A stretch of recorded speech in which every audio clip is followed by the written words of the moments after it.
All right, let's take a look at other news now. The female residents of Nelson Mandela Bay are living in fear following a spate of violent crimes against women and girl children in the metro.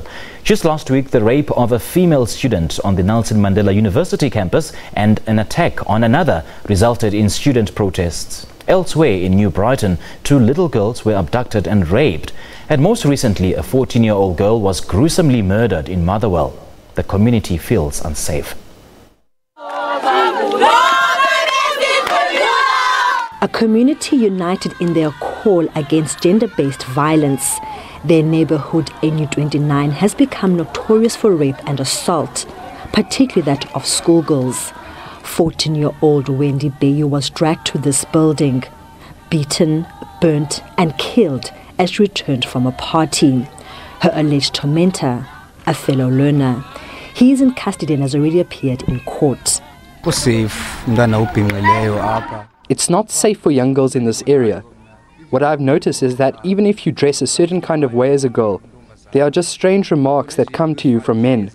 Things that make you as a woman talk back, and then the male normally just gets rude and abuses you.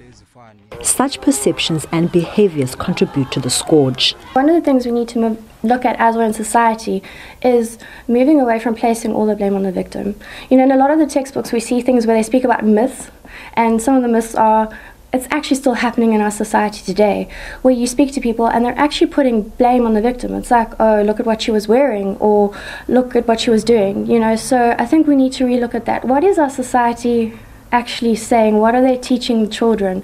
How are they making it okay? Residents have been left shaken by the recent violence.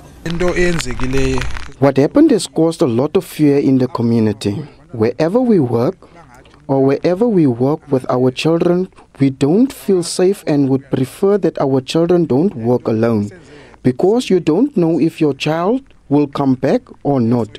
We are very scared. We as young people want men to know that we are human beings too.